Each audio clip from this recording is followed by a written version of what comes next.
Hello, good evening.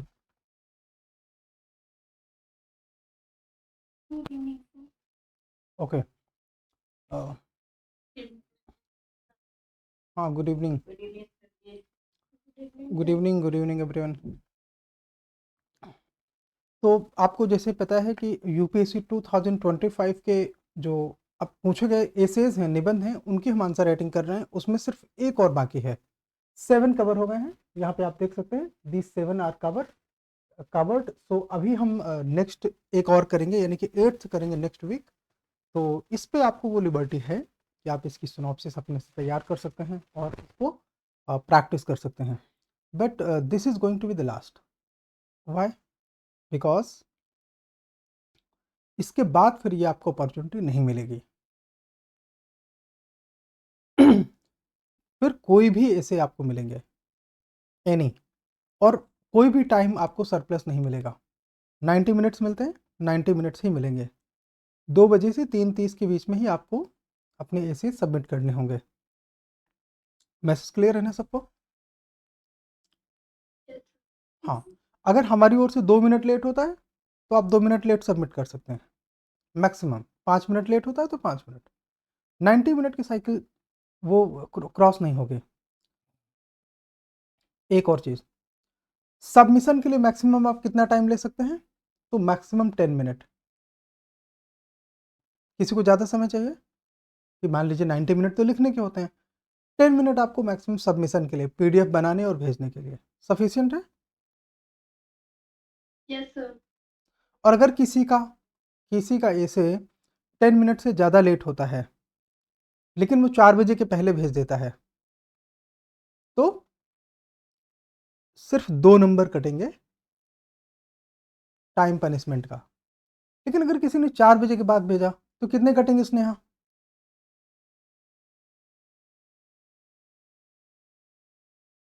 Sneha present? Okay, Sneha not present. 10 number कटेंगे अगर किसी ने 4 बजे के बाद भेजा तो। गेटिंग? मान लीजिए यस 345 तक आप भेज सकते हैं, तो आपने लेट से कि आपने 4 बजे के पहले भेजा तो 2 मिनट, 2 नंबर केवल। लेकिन 4 बजे उधर घड़ी में क्रॉस हुआ, वो भी सेंड टाइम, अपलोडिंग टाइम नहीं, अपलोडेड टाइम, जब वो हमारे उसमें दिखेगा तब। हो सकता है कि आपने 3:55 पे भेजना शुरू किया हो, भेजने में ही 5 मिनट लग गए हों, तो 4:01 में आया, तो वो 10 नंबर लेके जाएगा, -10। स्नेहा के 10 नंबर आज कटे हैं। अभी थे ना क्लास में थोड़ी देर पहले, जब मैं ये लिख रहा था तो स्नेहा थी यहाँ पे। सर, अभी भी है। तो बोल क्यों नहीं रही? जिसको नहीं बोलना क्लास छोड़ दो। स्नेहा, स्नेहा, स्नेहा, स्नेहा, मुझे क्यों नहीं दिख रही? है, दिख रही है? सर, लास्ट में दिख तो रहा है।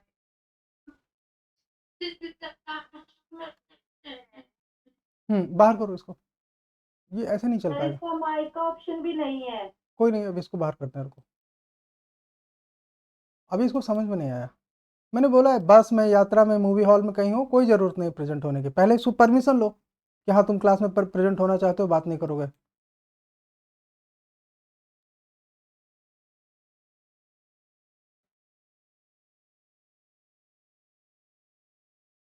तो स्नेहा क्या 10 नंबर कटे हैं लेट सबमिशन की वजह से। ओके। सो अक्सर मैंने देखा है कि कोई कोई चीज़ें छूट जाती हैं and they proved to be gem. Bhavna, अभी आपका ऐसे एक बार और पढ़ना बाकी है, लेकिन आपके नंबर घटेंगे नहीं, ये मैं आपको इंश्योर कर दूँ। पढ़ सकते हैं।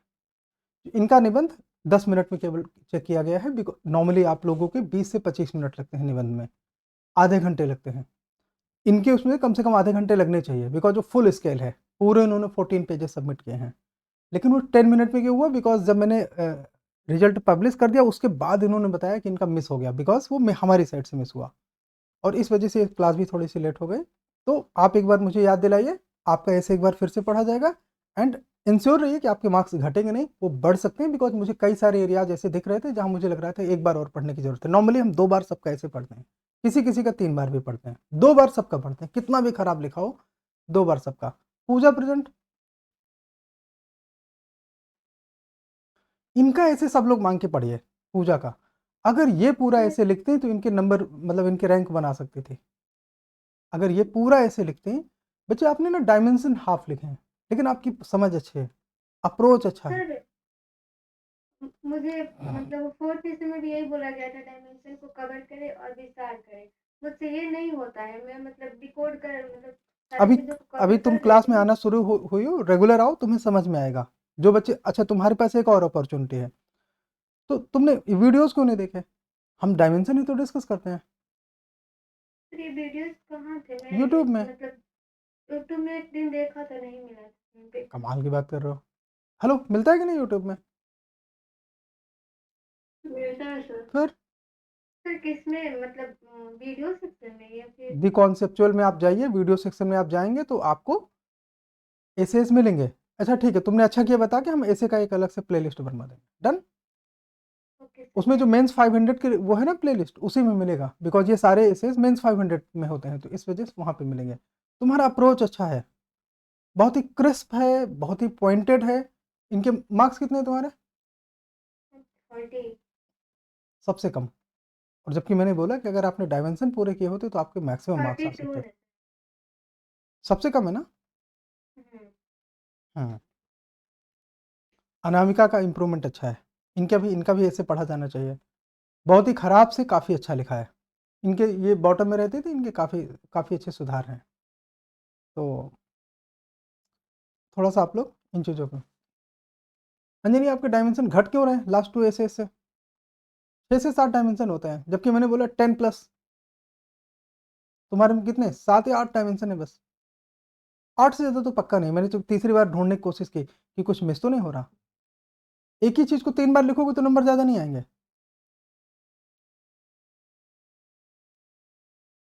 अंजनी मौर्य प्रेजेंट।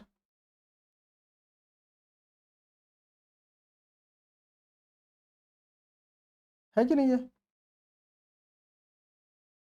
नहीं है सर। मैसेज डालो। ओके। और बाकी जो लोग लिख नहीं रहे, वो लिख क्यों नहीं रहे, जरा मुझे बताएंगे। चंद्रकला जी, आपके लिए कोई एग्जाम में अलग से स्टैंड आउट होते हैं क्या मानदंड?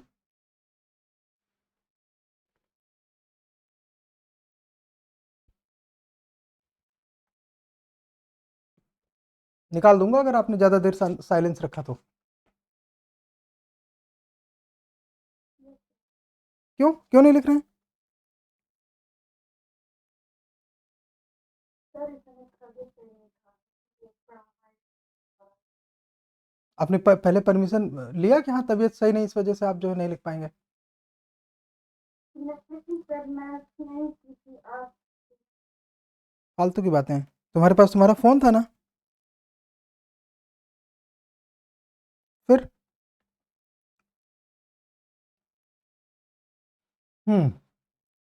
चलिए, तो इसमें हम बात करेंगे कि आज का जो हमारा एसे है, और just second.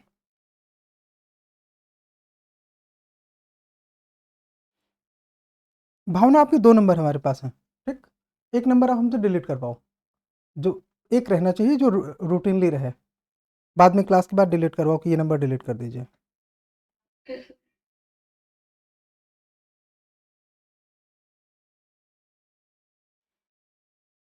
रहमती, once again good job. Rahmati present. हाँ, तुम्हारा निबंध हमने 3 बार पढ़ा है, बिकॉज जब नंबर हम ज़्यादा चलते हैं ना नेचुरली, तो हम उनका काटने का हिसाब किताब ढूंढते हैं कि कहाँ से कट किए जाएं, तो इसलिए हम पहली बार हम समझ बैठाने के लिए पढ़ते हैं कि हाँ आपने क्या क्या चीज़ें लिखी हैं, कवर आपको समझ आया कि नहीं, ऐसे की रिक्वायरमेंट क्या है, आप भटके तो नहीं, फ्लो कैसा है, ये चीज़ दोबारा पॉइंट ढूंढते हैं, तो अंडरलाइन करते हैं, गोला लगाते हैं। ठीक है, तीसरी बार नंबर काटने के लिए पढ़ते हैं। तुम्हारा तीसरी बार आज पढ़ा गया, ठीक है। एंड नंबर नहीं कटे, गुड जॉब। इनका कमाल का है, जो हालांकि ऐसा नहीं कि डायमेंशन पूरे हैं, बट इतने डायमेंशन तुम यूपीएससी में नहीं लिख पाओगे। जितने अभी लिखे ना, इतने नहीं लिख पाओगे। उतने तभी लिख पाओगे जब कम से कम 30 से 35 निबंध आप घर में प्रैक्टिस करके जाओगे।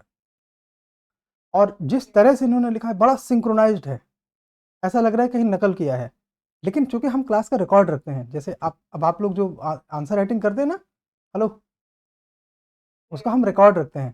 तो कोई नकल करके देखो 14 पेज नहीं लिख पाएगा 90 मिनट्स में। तो आप लोग ये मत डाउट करना किसी पे कि हाँ कोई नकल करता है। ये हो सकता है इन्होंने तैयारी पहले अलग से की हो, हम उसकी लिबर्टी देते हैं, आप करो तैयारी। ऐसे तो पूरा डिक्लेयर्ड है कि यही पूछा जाएगा, आपका तैयारी करके लिखो, हम उसको अप्रिशिएट करते हैं। आप सिनॉप्सिस लिखो, सिनॉप्सिस हमको भेजो, आपको चाहिए कि सिनॉप्सिस पहले चेक हो जाए और हम आपको बताएं कि सिनॉप्सिस में और कुछ इंप्रूवमेंट चाहिए क्या, ये सब हो सकता है। तो आप पहले सर चाहें जितनी हमारे तैयारी करके सर हमारे ऐसे फर्स्ट में 45 आए थे, उसके बाद मतलब स्टेप बाय स्टेप बढ़ते जा रहे हैं। ये बहुत अच्छा साइन है। और जैसे कहते हैं ना कॉन्टेक्स्ट, जो एक सिग्नेचर ऐसे होता है ना, सिग्नेचर ऐसे का मतलब होता है कि जिसको सबको दिखा के पढ़ाया जाना चाहिए, वैसा है इनका निबंध। तो good job. Jinal and Anjani same track, कि आप डायमेंशन छोड़ रहे हैं। जल्दी जल्दी भेजने की क्या ज़रूरत है? जल्दी भेजने में यूपीएससी में आपको कोई एडवांटेज है मिनट बचाने का? फिर क्या ज़रूरत है जल्दी भेजने का? ये भावना ने जल्दी भेजा है, सबसे पहले शायद इसी ने भेजा, इसीलिए इसका सबसे नीचे रह गया था, इसीलिए इसका छूट गया था चेक करने के लिए। सॉरी भावना। तो लेकिन इसकी इसमें ज़्यादातर चीज़ें छूटी नहीं है, अप्रॉक्सीमेट चीज़ें हैं। हम डायमेंशन बढ़ाने के लिए इस बार सिर्फ इसलिए बोलते हैं ताकि आप ज़्यादा से ज़्यादा थॉट करके जाओ। आप 10 प्लस डायमेंशंस वर्कआउट करके जाओगे तो एग्जाम हॉल में 6 7 8 ऐसे आपको क्लिक करेंगे, एक दो भूलेंगे। जो आप रूटीनली लिखते हो वही क्लिक करेंगे, एक दो भूलेंगे। जैसे आप लोगों में से टेक्नोलॉजी में कुछ लोगों ने एडिशन का नाम डाला कुछ, जबकि टेक्नोलॉजी में ना ज़्यादा अच्छे से चीज़ें लिखी जा सकती थी। ठीक है, थॉमस अल्वा एडिशन गलत नहीं है, लेकिन उसमें ज़्यादा अच्छे से चीज़ें लिखी जा सकती थी कि कैसे। मैं पहले ना समझना चाहता हूँ कि आप लोग ये कैसे सब, कौन मुझे इंट्रोडक्शन इसका बताएगा सबसे पहले, तो हम थोड़ा सा डायमेंशंस पे बात करेंगे। बताइए मुझे कौन इसका। आप लोग अपना ऐसे लेके रखिए, वहाँ से आप मुझे पढ़ के बता सकते हैं कि यहाँ पे ये चीज़ें लिखी जा सकती हैं। ओनली देन अगर आपका काटा नहीं गया तो, कटा हुआ है तो वो मत पढ़ना यहाँ पे, या तो बता के पढ़ना कि हमारा क्यों गलत है, ऐसा ऐसा ऐसा पूछ के, ठीक है, पोलाइटली, मतलब मेरी तरह नहीं। हाँ, कौन शुरू करेगा? इंट्रोडक्शन हमको सुनना है, 2 से 3 लोगों को अपॉर्चुनिटी देंगे, कैसे इंट्रोडक्शन लिखें। किसको किसको इंट्रोडक्शन के लिए अप्रिसिएशन मिला है? बेस्ट इंट्रोडक्शन शायद इसका है, किसको मिला? मुझे एक दो लोग नाम बताएं, इंट्रोडक्शन में कुछ गुड, वेरी गुड टाइप की चीज़ें लिखी हों। सर वो तो मेरे को भी मिला हुआ है। पढ़िए, थोड़ा सा बाइलिंगुअल करके बताइए इंट्रोडक्शन। इस समय लिखा हुआ है the popular magazine life is not a straight line rightly reflects the true interpretation of life, which is a roller coaster ride passing through the breaks of failures, successes, sorrow, happiness, progress, downfall, etc. तो इसमें मैंने फिर इसमें para को break किया। This maxim holds relevance from hundreds of centuries before and would stand true for the thousands of centuries to come. These roller coaster breaks are part of the endless journey, which truly fits in when someone says it is best to see life as a journey, not as destination. ये इनका पहला, ये 2 paragraph है, एक है इतना? तो 2 paragraph हैं। 2 पैराग्राफ है। पहले आप लोग ये ध्यान दीजिए, पैराग्राफ में वर्स्ट अभी हमने किसी-किसी को दिया होगा, अभी बात करेंगे। कई लोग तो मतलब सीख के उल्टा हो रहे हैं पैराग्राफ में। सब लोग रहेंगे, कोई ये जीनल ज़रा ध्यान देना, अगर कोई क्लास मिस करता है ना हमको बाद में बताइए। ये नेटवर्क वेटवर्क किसी का जाएगा नहीं अब, ठीक है? एक बार इनकी अटेंडेंस लेके हमको भेज दीजिए कौन-कौन प्रेज़ेंट है। और कोई ऊपर-नीचे कर रहा है तो हमको बताइए। हाँ, सेकंड, इसके बाद थर्ड पैराग्राफ। Yes sir. ध्यान से सुनिए सब लोग, आप थोड़ा बाइलिंगुअल यूज़ कर सकते हैं, अदरवाइज़ चलिए आप पढ़िए, हम बात करते हैं फिर। हाँ, इसे बाइलिंगुअल आप कर दीजिए। हाँ, ठीक। तो थर्ड पैरा में लिखा हुआ है this insightful proposition can be understood in best way by a statement given by current Prime Minister in the podcast of Lex Fridman that life nurtures with time, life doesn't get born. This statement speaks the journey of prominent personalities. जैसे मैं यहाँ से dimension start कर देते हैं। देखिए, है क्या, वेदर वी लाइक और नॉट, आजकल नंबर ऐसे मिलते हैं कि जैसे इन्होंने इंट्रोडक्शन लिया और इंट्रोडक्शन में उस एस्पेक्ट को जस्टिफाई करने के लिए प्राइम मिनिस्टर का नाम यूज़ किया। सी, पहले तो मेथड सही है, अप्रोच अच्छा है लिखने का, और दूसरा इसमें जो है वो करंट अफेयर्स का एस्पेक्ट शुरुआत में ही आ गया, ये चीज़ हिट करता है। जैसे यहाँ पे आप बुद्धा का या अंबेडकर का या नेहरू जी का या सरदार साहब का, किसी का अगर आप ऐसा मान लो डायमेंशन लिखते हो, सही वो भी है, लेकिन वो अपीलिंग लगता है जब आप करंट अफेयर्स डाल देते हो। जैसे कोई ग्लोबल इशू आप डाल दो, कि जैसे रसिया यूक्रेन वॉर कंक्लूजन पे पहुंचा नहीं है, लेकिन वो वर्ल्ड का गेम सेट कर रहा है। Are you getting my point? अगर आप ये लिखते हैं वहां पे इंट्रोडक्शन में 2 पैराग्राफ के बाद तीसरे में, पहले पैराग्राफ में मत लिखिए, सेकंड पहले पैराग्राफ में लिखेंगे तो आपकी एग्रेसिव पर्सनालिटी दिखाई देगी, जिससे बचना है। ठीक है, तो ये चीज़ें सेकंड। और किसको अप्रिसिएशन मिला है इंट्रोडक्शन के लिए? अंजनी, तुम्हारा भी इंट्रोडक्शन अच्छा था, क्या मैंने लिखा नहीं कुछ? यस गुड लिखा था हाँ, आपने। पढ़िए। सॉरी सर, मैं क्लास में join नहीं हाँ, अब पढ़िए, कर। तो मैंने मतलब वो माउंट एवरेस्ट पे जो पढ़िए, लाइन बाय सब लोग को लाइन बाय लाइन सुनाइए। हाँ, माउंट एवरेस्ट पे चढ़ने वाले व्यक्ति सर एडवर्ड हिलेरी से पूछा गया कि उन्हें एवरेस्ट की चोटी पर पहुंचकर कैसा लगा। तब उनका जवाब था कि मैंने तो पर्वत को नहीं बल्कि स्वयं को जीता है। ये शॉर्टेस्ट वर्ड में, सॉरी, ये शॉर्टेस्ट वर्ड में ये दिखाता है कि लाइफ डेस्टिनेशन नहीं है, लर्निंग है। फर्दर उन्होंने बताया कि जीत को शिखर पर बिताए कुछ मिनट में नहीं, बल्कि उसके लिए हमने जो महीनों की ट्रेनिंग ली, चढ़ाई के वक्त जो बर्फीले तूफानों का सामना किया तथा हमारे सामंजस्यपूर्ण टीम वर्क था, जीत वो थी। और कोई जिसको अप्रिसिएशन मिला है भाई, 1-2 लोगों को और मिला है कम से कम इंट्रोडक्शन के लिए। None?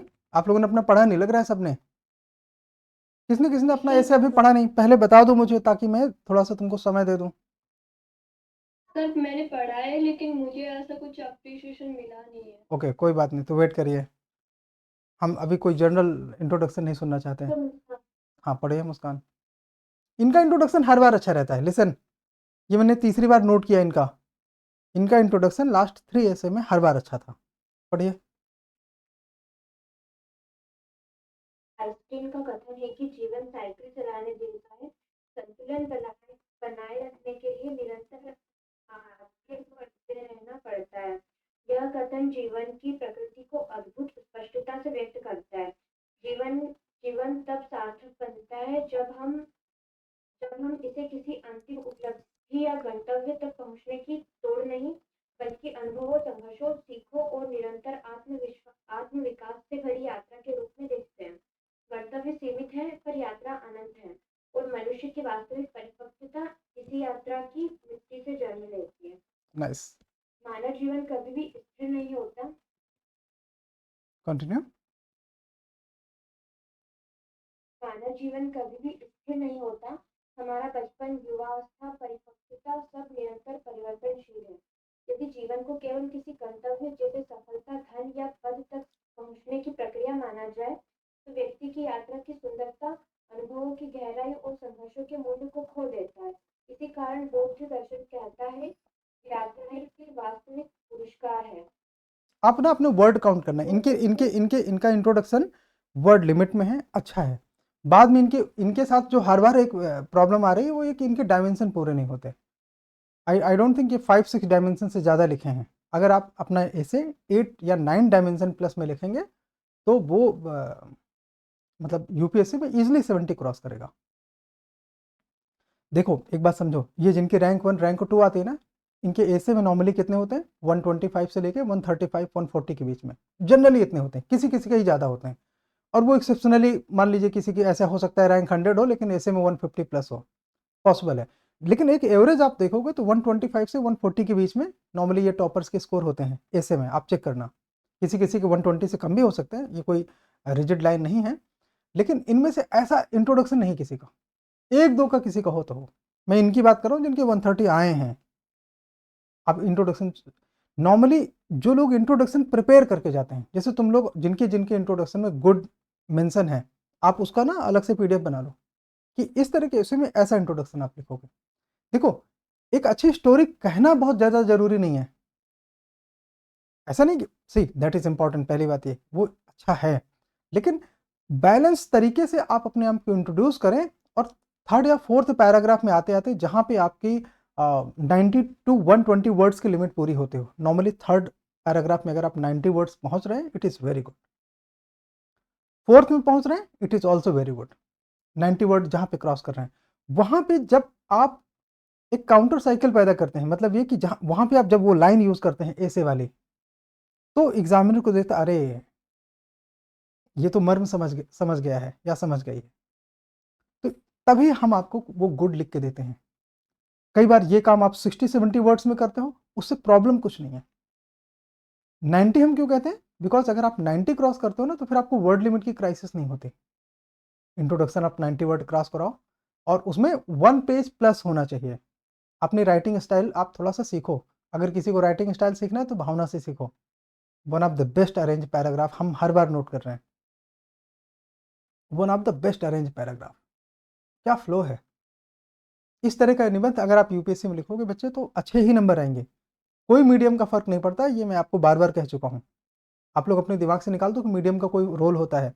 UPSC is very जस्टफुल institution, बहुत ही न्यायपूर्ण इंस्टीट्यूशन है। एक-एक नंबर का ध्यान रखती है कि वो किसी के साथ अन्याय ना करे।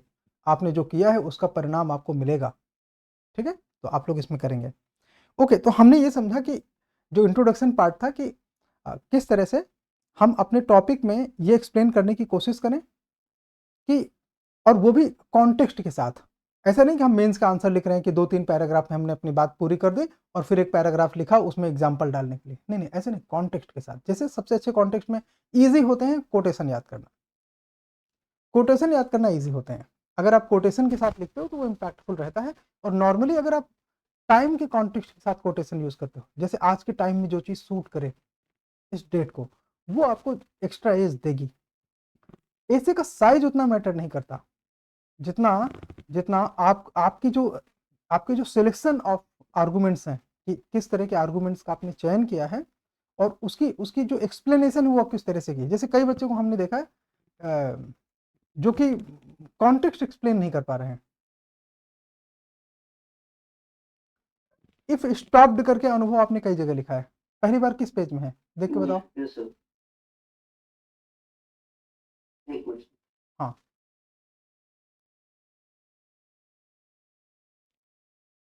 सर वो फ्लो में लिख के ना, ये सही थर्ड के फिफ्थ पेज में सही। 5th page. अभी रुकिए, फिर अभी हम आएंगे, एक दो पैराग्राफ पे डिस्कस करें फिर आएंगे।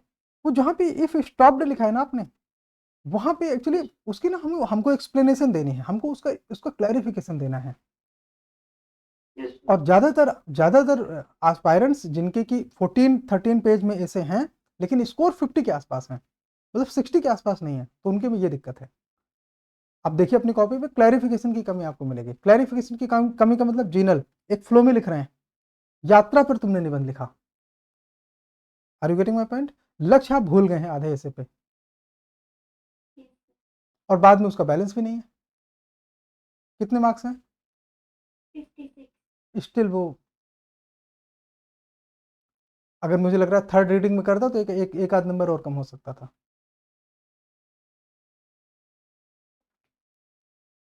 तो ये तो देखो, अब आप समझिए कि हम एक लाइन में जो बात कर रहे हैं वो बात आपकी पूरे ऐसे पे लागू हो रही है। ये फंडामेंटल प्रॉब्लम, ऐसा नहीं करेंगे। एक डायमेंशन कम है, यूपीएससी को उससे शायद फर्क ना पड़े, लेकिन ये जो चीज़ है ना, ये गैप दिखाता है। इस तरह तुम लिखोगे तो 100-110 के बीच में तुम्हारे नंबर आएंगे बस, दो निबंध में। यानी कि एक में अगर हमने 56 दिया, हो सकता है वो 54 आए, हो सकता है वो 54 आए।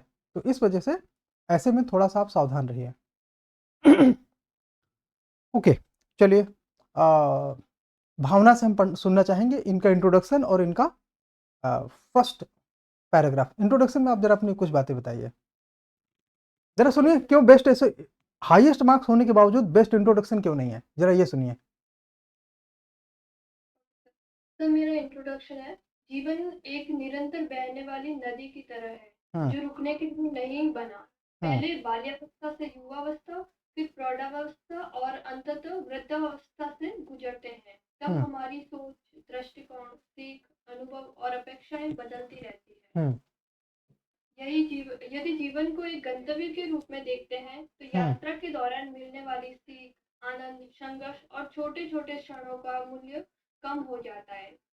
जीवन की सुंदरता इस बात में होती है कि हम अपने जीवन की यात्रा के दौरान लिए अनुभवों से क्या सीखते हैं एवं कितना विकास करते हैं।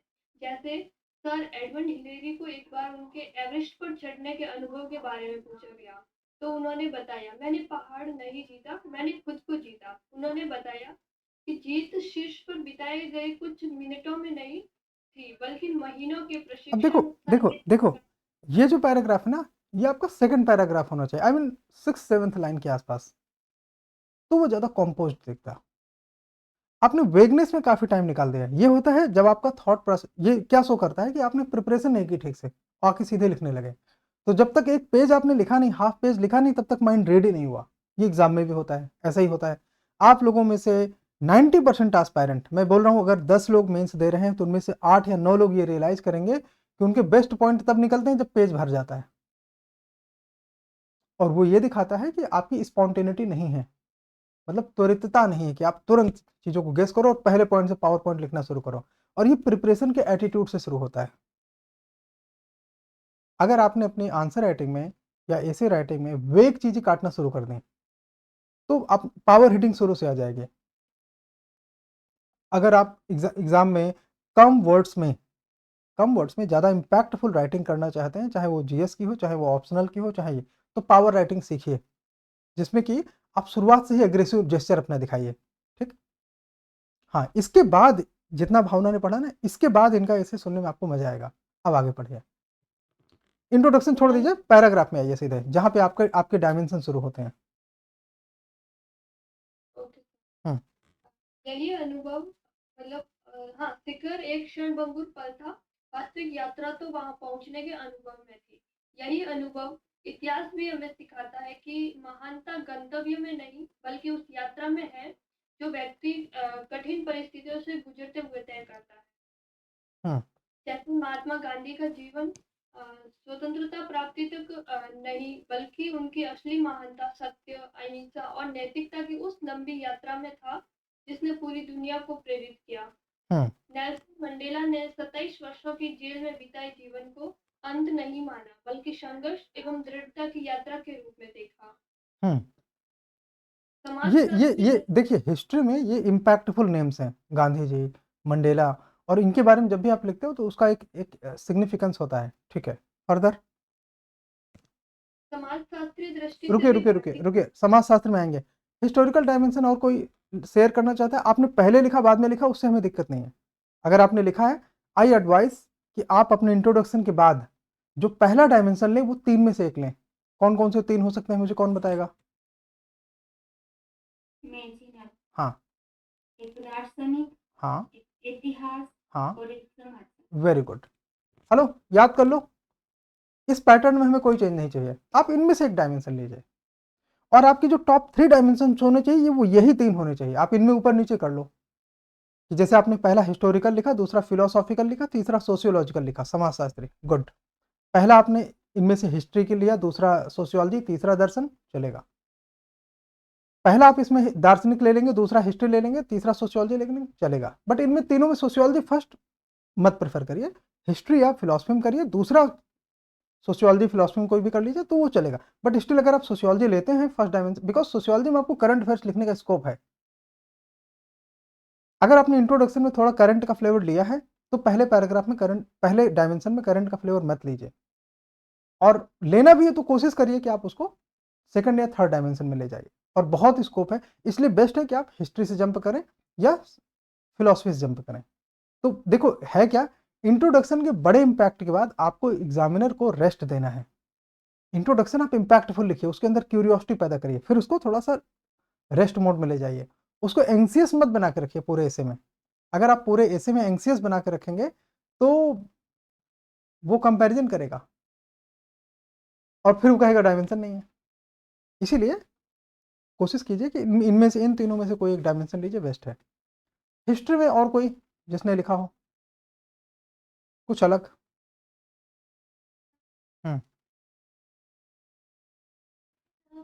काल में आदि मानव के लिए आग जलाना सीखना एक सतत यात्रा थी, जो न कि अंतिम लक्ष्य, जो अनगिनत सफलताओं का द्वार थी, जैसे ठंड से बचाव, भोजन सुरक्षा और इस अग्नि का प्रयोग मसाले के रूप में भी हुआ।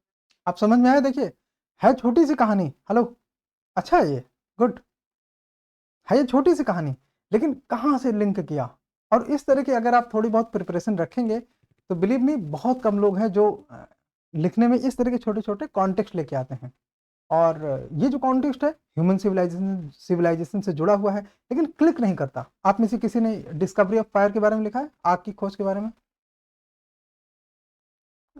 नहीं ना? तो ये अपने आप में यूनिक हुआ। हम मान लीजिए यहाँ पे 10 एस्पायरेंट्स है, तो इनमें यूनिक है, तो जाहिर सी बात है जब 1000 या 10,000 लोगों के बीच में होगा तो इसमें 5, 10, 20 होंगे। अगर कोई एग्जाम्पल सब ने लिखा है तो वो यूनिक नहीं होता। जैसे गांधी जी का एग्जाम्पल, अशोक का एग्जाम्पल, बुद्ध का एग्जाम्पल, ये तुम लोगों को रियलाइज हो गया होगा कि ये सब रेडीमेड एग्जाम्पल है, ये सबको आता है। भाई तुम लोगों ने अब तक 7 एसेज लिखे हैं, 5 में लिखा है बुद्ध का नाम, लिखा है ना? तो इस तरह की चीजें जब आप डिस्कवर करते हो तो ये आपको ज्यादा इम्पैक्ट देता है, नया है ये अपने आप में। और कोई हिस्ट्री पे? सर हमने ये आपका नहीं पर ये का लिखा है। वेरी गुड, सेम थिंग है, वो सेम थिंग है। हाँ, पढ़िए। ओके, इंट्रोडक्शन में लिखा सर। इंट्रोडक्शन में तो अपना इंट्रोडक्शन आप पढ़िए, फिर शुरुआत से पढ़िए। कालन यावत् तिष्ठति तव तिष्ठति कृतकारणम्, अर्थात उपयुक्त कथन का अर्थ है जब समय नहीं रुकता है तो तुम्हें रुकने का क्या कारण? तुम्हारा रुकना ठीक नहीं लिखा, ओके, चेक करो। ये कुछ आपने कमेंट नहीं दिया है कुछ? अरे सवाल ही नहीं पैदा होता, बिना हमको दिए याद है। अभी नहीं दिया है तो ये रुकना जो है तुम्हारा, ये इस पे कोई अंडरलाइन कुछ ऐसे कमेंट नहीं कि मतलब ये ठीक नहीं है। रुको, हम भी इसी दुनिया में भाई।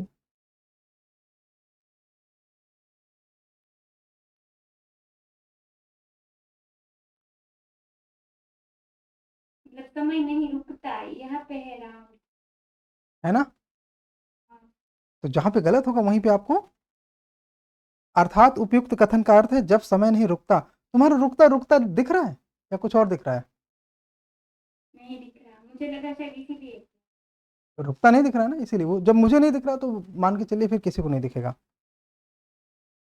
ऐसा मैंने क्यों कहा? बिकॉज मैं तुमसे पहले कई ऐसे पढ़ चुका हूं, तो मेरे दिमाग में फ्लो ज़्यादा है।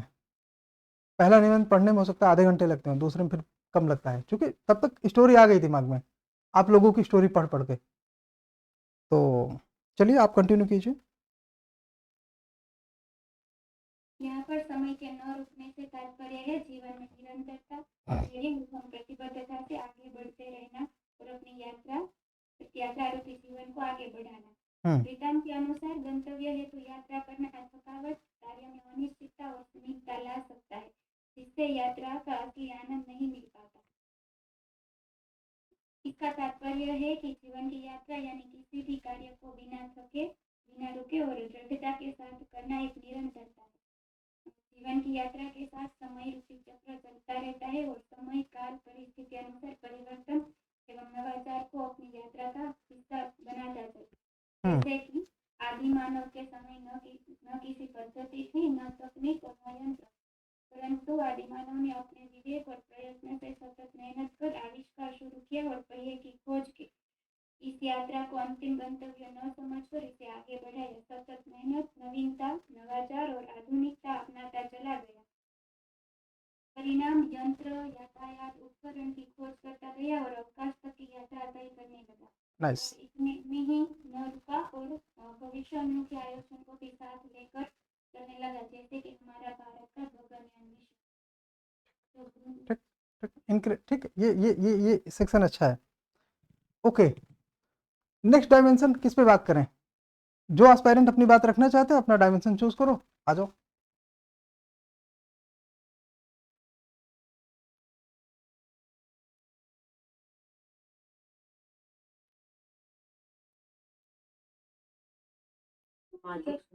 सामाजिक अनामिका पढ़िए।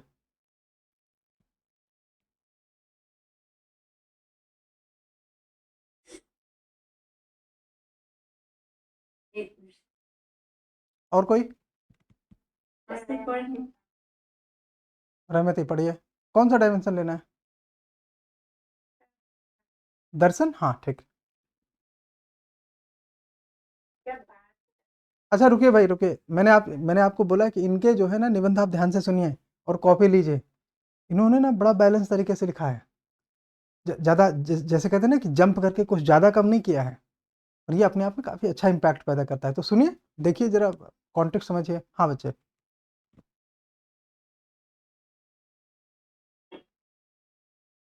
दार्शनिक के भी जीवन को यात्रा मानना अधिकार और यथार्थ है। जब भारतीय दर्शन में कर्म योग की अवधारणा इसी प्रभाव इनके उच्चारण पे मत जाना, ये कर्म योग कह रहे हैं, लिखा इन्होंने कर्म योग है। जैसे कर्म योग ठीक है ठीक है। प्रभाव को पुष्टि करती है, जहाँ कहा गया है कि कर्म करो, फल की चिंता मत करो। इसका आशय है कि लक्ष्य की मुख्य वर्तमान लक्षण अपेक्षा न की जाए, बल्कि लक्ष्य महत्वहीन है।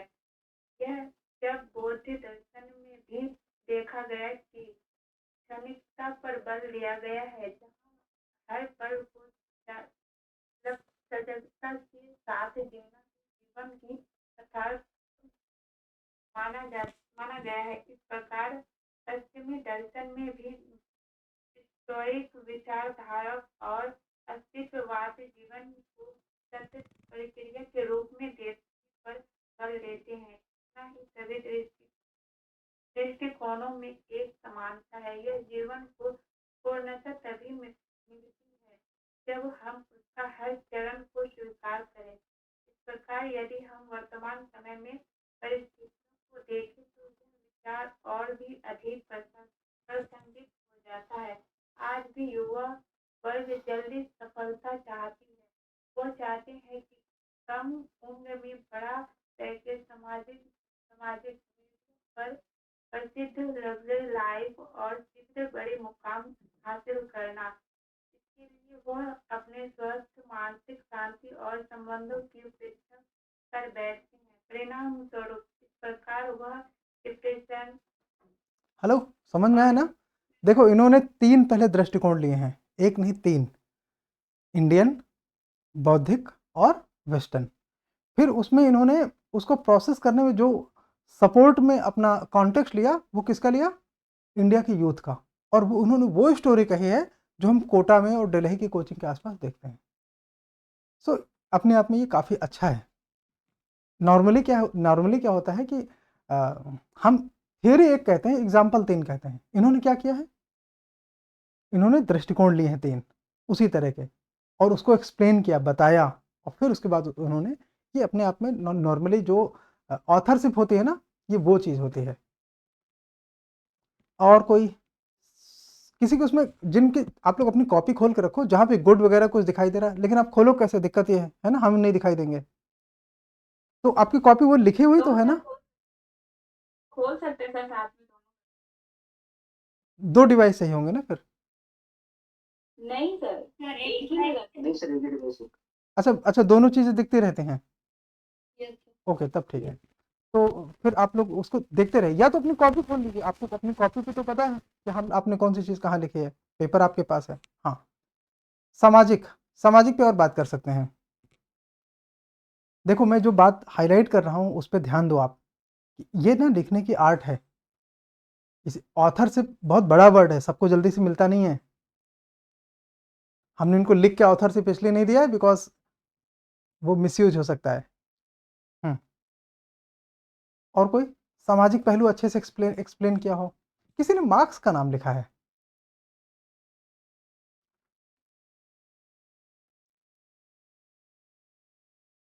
सर मेरे वाले वेरी गुड मिला है। पढ़िए पढ़िए पढ़िए, प्लीज प्लीज। पहले पेज में तथा साध के समान भी साधन भी महत्वपूर्ण है। पश्चिमी विचारक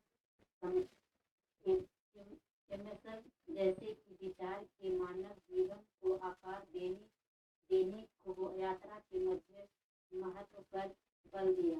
बौद्ध धर्म ज्ञान और सत्य की खोज बौद्ध धर्म ज्ञान और सत्य की खोज पर भी बल दिया था। इतिहास और समाज से चित्रण हमें एक गंतव्य और भारतीय स्वतंत्रता संग्राम 1947 यह एक गंतव्य नहीं था, लेकिन इसका वास्तविक मूल्य त्याग, सामाजिक सुधार और जन कल्याण का विशेष ध्यान दिया और आंदोलन की लंबी यात्रा में निहित था तथा विज्ञान और नवाचार एडिसन द्वारा बल्ब का आविष्कार महज एक उपलब्धि नहीं थी, बल्कि सैकड़ों असफलताओं का परिणाम था, जिसने हमें बहुमूल्य सबक सिखाए तथा हमें भारत का लोकतंत्र कोई पूर्ण उपलब्धि नहीं, बल्कि यह संस्थाओं को मजबूत करने, अधिकारों का विस्तार करने और समावेशिता सुनिश्चित करने की एक सतत यात्रा है। यात्रा उन्मुख सोच क्यों महत्वपूर्ण है? यह परिणाम और व्यक्तियों के लिए असफलताओं और रुकावटों से निपटने में आधारित कार्य आत्म विकास को प्राथमिकता दे रहे हैं। ये तुम जीनल को सिखाओ। जीनल देखो ध्यान से कि इन्होंने किस तरह लक्ष्यों को लक्ष्य नहीं कहा। सब लक्ष्य हैं, 1947 के अचीवमेंट लक्ष्य है, बल्ब की खोज लक्ष्य है, लेकिन इनके लेखन शैली का ये गुण है कि वो उसको लक्ष्य नहीं कह रहे हैं और आप गलत नहीं कह सकते। ये नोटिसेबल चीज है। गुड गुड बच्चे। हाँ, हम डायमेंशन चेंज करें और किसी को लगता है कि हमने बहुत ही अच्छा सामाजिक पहलू लिखा है। Next dimension.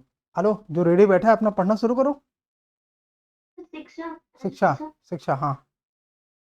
शिक्षा की यात्रा में जब आपकी परीक्षा होती है तो आप दूसरी कक्षा में प्रवेश करते हैं परीक्षा को उत्तीर्ण करके। ठीक इसी प्रकार यदि कक्षा में परीक्षा हो तो आप नए कक्षा में प्रवेश करते हैं और जीवन में परीक्षा हो तो नए अनुभव, ज्ञान और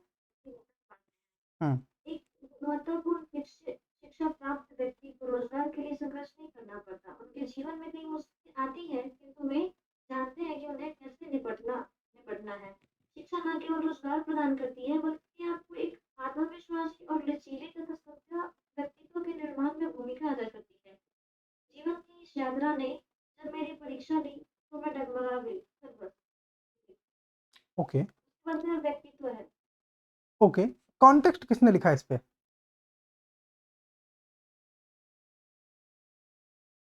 ये इनके उसमें ठीक है, थोड़ा सा मान के चलिए ये 1819 है, 2021 नहीं है। इसको और किसी ने बेहतर लिखा है शिक्षा के डायमेंशन को?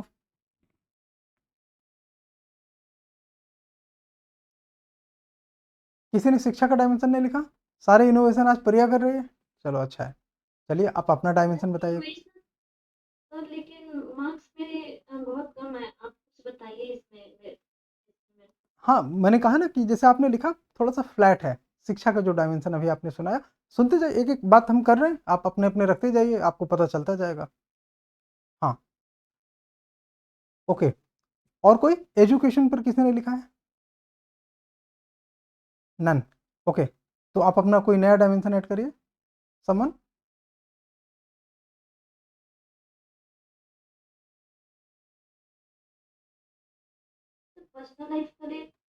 Personal life. हेलो, ये बाकी लोग, तुम लोग क्या कर रहे हो? तुम पढ़ नहीं रहे हो क्या? कि तुमको वेट नहीं, तुमको पता नहीं कि ये वाला डायमेंशन जैसे आएगा हम बोलेंगे अपना, हमारा इसमें अच्छा है। हाँ, आप पर्सनल लाइफ शुरू करिए, बाकी का हम पर्सनल लाइफ अभी शुरू करते हैं। जीवन की इस यात्रा ने जब मेरी परीक्षा ली मैं डगमगा गई। मैं एक माता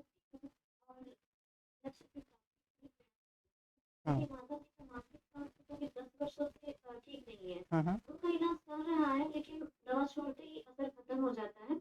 मैंने उनका उपचार। एक मिनट, यहाँ पे जो आपने मेरी कहा ना, इसका कॉन्टेक्स्ट नहीं है। उस ऊपर आपने मैं कहा, उसका भी कॉन्टेक्स्ट नहीं है ना? आपको, आप किसकी बात कर रहे हैं वो आपको बताना पड़ेगा। हेलो, समझ में आया ना?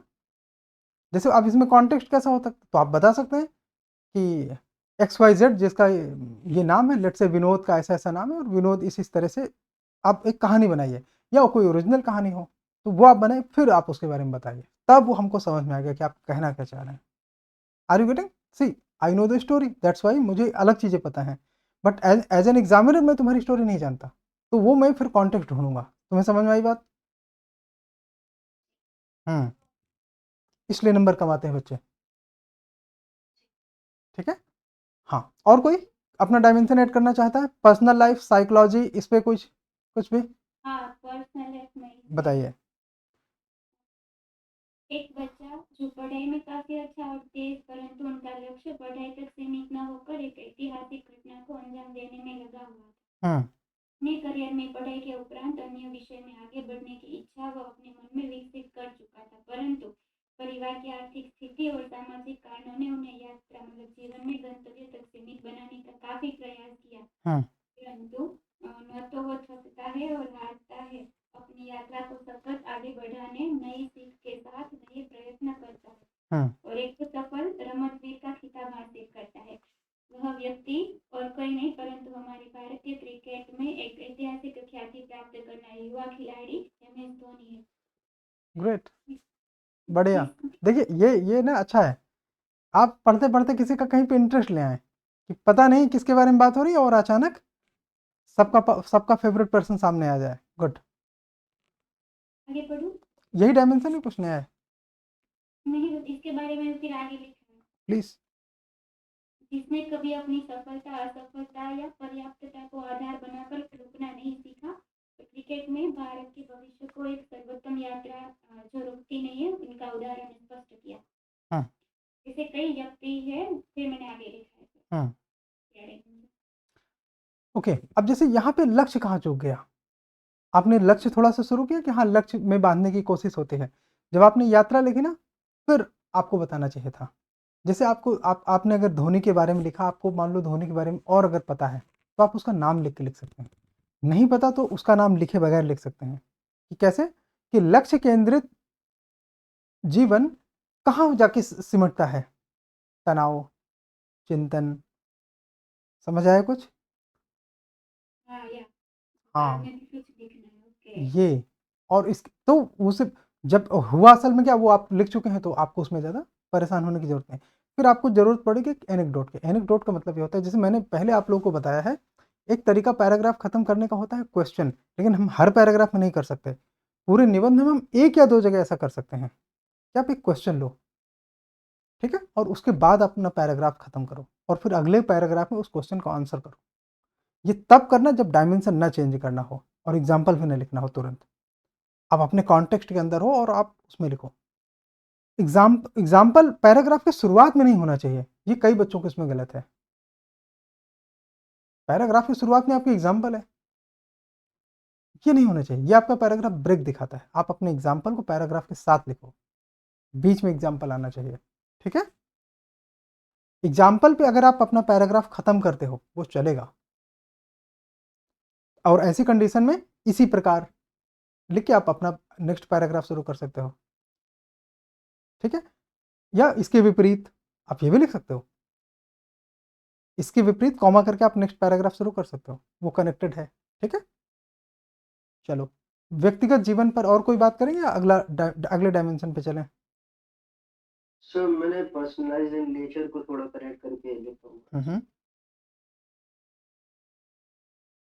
हमेशा बट थोड़ा कुछ इसमें गैप्स वगैरह भी। तब तो जरूर पढ़िए। Yes, sir. So I wrote in personalized me. Look, my father has taught me what happened if failures are coming. Failures teach you humbleness. It gives you courage. It makes you innovative to think differently. That's how life takes its course. And then I connected with the nature. That even रुको nature has रुको plethora of रुको, examples. यहाँ पे जहाँ पे आपने लिखा ना माई फादर, यहाँ पे पर्सनली मैं जानता हूँ, पर्सनली तुम जानते हो, एज एन एग्जामिनर मैं नहीं जानता ये कॉन्टेक्स्ट क्या है। Yes, sir. Yes, sir. ये मिसिंग है, समझ रहे हैं? इवन जब आप अपनी स्टोरी लिखना चाहते हैं माई फादर, ठीक है ना, तो भी आप ऊपर कॉन्टेक्स्ट ऐसा लीजिए जैसे आप किसी थर्ड पर्सन के बारे में बात कर रहे हैं, Okay, sir. ठीक है? प्रिया समझ में आया? Yes, sir. आया सर। हाँ जी, अब आप अपनी बात पूरी करिए, रिपीट करिए माई फादर से। हाँ, Yes, sir. So my father has taught me that what happened if failures are coming. Failures teach you humbleness. It gives you courage. It makes you innovative to think differently. That's how life takes its course. Hmm. And even the nature has plethora of examples to realize one's ability to learn and become unshakable. For instance, the beaver bird of South Africa learned the art of making deceptive nests to save its eggs from predators like a snake, which is Hmm. the culmination of many failures and successes, but surely not of giving up. बाकी चीज़ें ठीक है, थोड़ा-सा वहाँ पे context होता। और जैसे ये आपने एक वर्ड यूज़ किया हम्बलनेस, ठीक है ना? तो वहाँ पे ऐसे वर्ड को यूज़ करने में आपके पास अपॉर्च्युनिटी होती है लिखने के लिए। कैसे हम्बलनेस? हेलो, फेलियर हम्बलनेस कैसे सिखाती है? ये एक बढ़िया स्टोरी है बीच में। आप इसमें 3 से 4 लाइन की कोई स्टोरी और डाल सकते हैं या आप सीधे उसमें एक्सप्लेन कर सकते हैं कि कैसे फेलियर हम्बलनेस सिखाती है। यहाँ पे आप Yes. जैसे एथिक्स में हम लोग पढ़ते हैं ना, सबने आप लोगों ने पढ़ा होगा। जब आपने एटीट्यूड वाला यूनिट पढ़ा होगा, जिसने नहीं पढ़ा कॉन्सेप्चुअल के उसमें एथिक्स के सारे लेक्चर पढ़े हैं, 10-12 लेक्चर में एथिक्स पूरा है। तो रिवीजन के लिए आप उसको देख सकते हैं। तो एटीट्यूड में हमने बताया कि कैसे पर्सन का जो एटीट्यूड होता है वो ईगो डिफेंसिव होता है। लेकिन जब वो फेल होता है ना, तो ईगो डिफेंसिव जो एटीट्यूड होता है वो एडॉप्टिव एटीट्यूड हो जाता है। अनुभव ये आपको लिखना था, तब वो हम्बल होता है। Yes, sir. ये बीच में गैप है, फ्लो चार्ट बना सकते थे इसमें। ये मुस्कान ने फ्लो चार्ट बनाया है बड़ा सा, बनाया ना बच्चे? और अंदर अंदर बनाया है, पैराग्राफ के अंदर अंदर। गुड। हाथ से बनाया हाँ, है। अच्छा है, अच्छा है, मैंने देखा उसको ध्यान से। ओके, तो ये ठीक है। नेक्स्ट डायमेंशन हम कौन सा ले सकते हैं? सर रहमती आधुनिक समय। हाँ, गुड। सर इस प्रकार आधुनिक समय में देखा जाए तो यूपीएससी जी नेट जैसी परीक्षाएं युवाओं के लिए एक बड़ा गंतव्य बन चुकी है। अनेक छात्र इन परीक्षाओं को ही जीवन का अंतिम सत्य मान लेते हैं। चयन हो गया तो जीवन सफल, नहीं हुआ तो जीवन अंतिम। वेट ऐसी वेट वेट सोच wait wait wait wait wait, ये मैं जानता हूँ, तुम जानते हो, सबको पता होना चाहिए। ये आप कहाँ से लिख रहे हो? इसके ऊपर वाला पैराग्राफ क्या था? वही लग्जरी लाइफ वाला ना? Yes sir. हेलो, आप समझ में आया ना कि कैसे कनेक्टेड है? इस वजह से इनका आपको बीच में अचानक लगा होगा, जो कि अचानक नहीं है। ठीक, अब आप फिर से पढ़िए। ऐसी सोच अत्यंत खतरनाक है, जबकि वास्तविकता यह है कि इस पूरी तैयारी की यात्रा व्यक्ति को अनुशासन, ज्ञान, धैर्य और आत्मनियंत्रण सिखाती है, जो कि जीवन भर काम आते हैं। यह चयन एक उपलब्धि है, पर असफलता के बाद भी यह यात्रा व्यक्ति को खोखला नहीं बल्कि अधिक सशक्त बना सकती है, यदि वह इसे केवल गंतव्य के चश्मे से न देखे। यह सोशल मीडिया के युग में भी गंभीर हो गई है। तो उसके बाद सर दूसरी डायमेंशन। लेकिन सोशल मीडिया को उसमें गंभीर हो गई है, तो आपसे इसे इस ये कह के आप सोशल मीडिया पे जंप करने वाले हो, या कुछ क्या है आपका उसमें पॉइंट? डायमेंशन क्या है सर इसमें? सोशल मीडिया पे ही जंप करने तो आप वाले। पढ़ो, आप पढ़ो। आपका ये कनेक्ट ठीक है।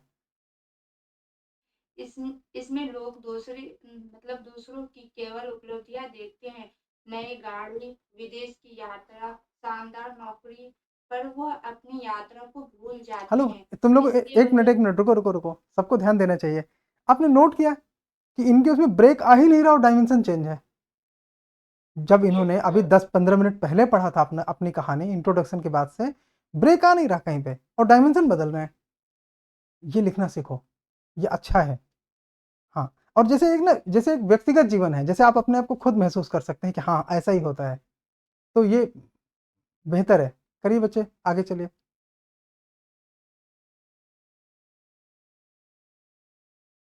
इसकी वजह से उन्हें कठिनाइयां झेलनी होती है। अंततः बस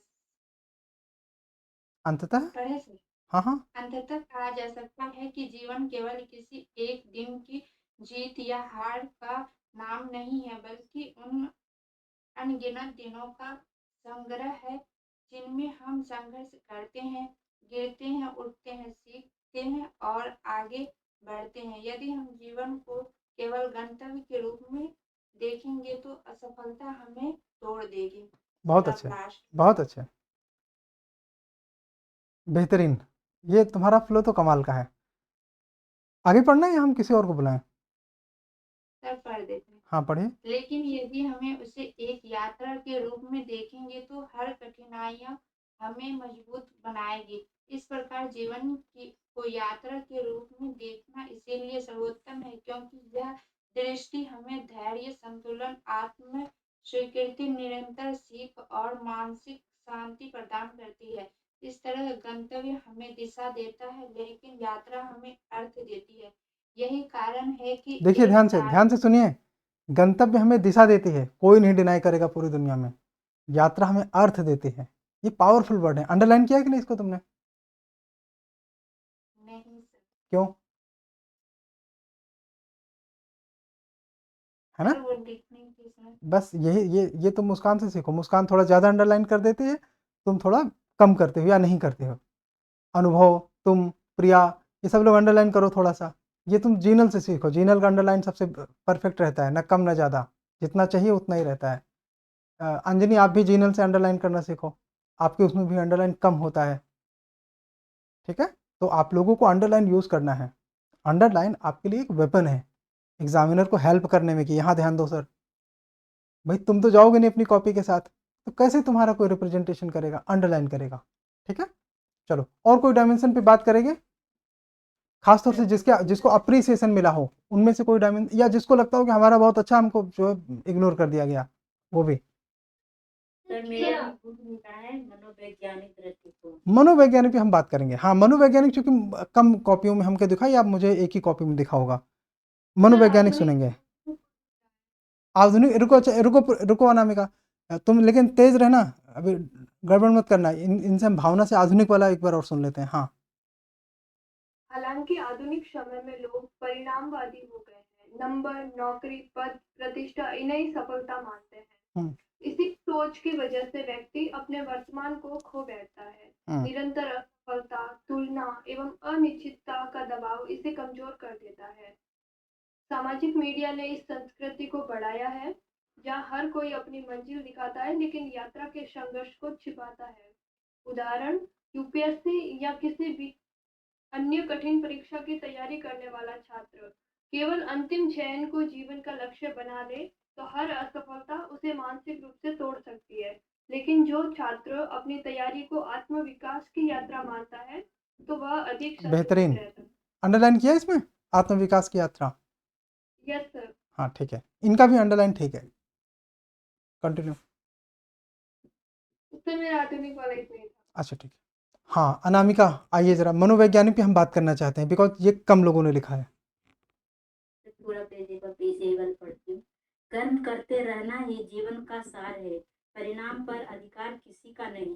बुद्ध के अनुसार जीवन का उद्देश्य चलते हुए सीखना, पश्चात दर्शन से भी बीइंग में अधिक बिकमिंग हाँ ठीक है को ठीक है। महत्व दिया गया है। मनोवैज्ञानिक दृष्टिकोण प्रक्रिया बनाम परिणाम आधुनिक मनोविज्ञान में दो विचार प्रस्तुत करता है। नंबर एक, प्रोसेसिंग ओरिएंटेड, ओरिएंटेड तुम बोल नहीं पा रहे, ओरिएंटेड, इन्होंने इंग्लिश में ही लिखा है। हाँ ठीक है। ओरिएंटेड लाइफ, जहाँ व्यक्ति सीखने बढ़ने और अनुभवों पर ध्यान देता है। दूसरा, आउटकम ओरिएंटेड लाइफ, जहाँ व्यक्ति केवल परिणाम, लक्ष्य और असफलता को ही मानदंड मानता है।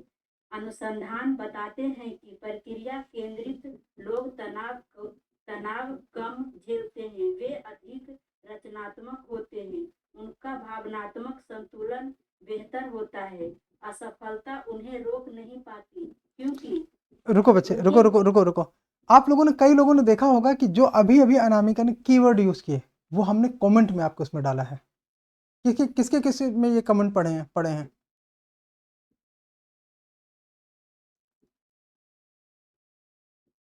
हम बताएं या आप अपनी कॉपी देख के बताएंगे? पहले पेज में कमेंट पढ़े हैं।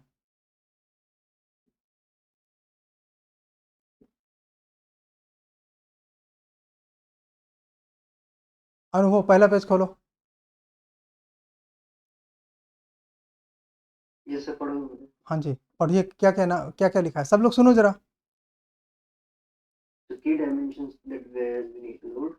So the incentive, destinations में anxiety, distress, shortcuts, expectations, journey में patience, humility, compassion, cooperation, and innovation, I think. इसी तरह के 3-4 वर्ड अभी अनामिका ने पढ़े और वो कॉन्टेक्स्ट के साथ ही, इसलिए वो अच्छा है। हाँ अनामिका कंटिन्यू।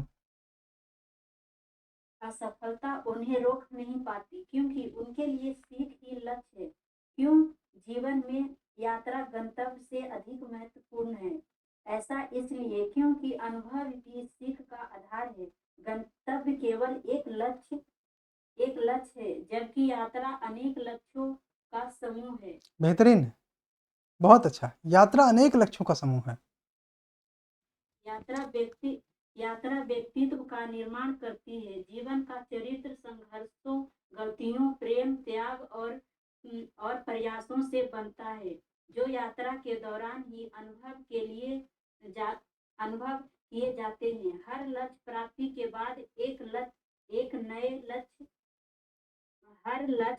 के बाद नए लक्ष्य बनते हैं। यदि जीवन केवल परिणाम है तो हमें कभी संतोष नहीं मिलेगा। हाँ गुड गुड, हो गया। और है सर, पूरा कर। अभी ये डायमेंशन आपका हो गया क्या? हाँ सर। ओके ओके, चलिए। तो मनोविज्ञान में और कोई है?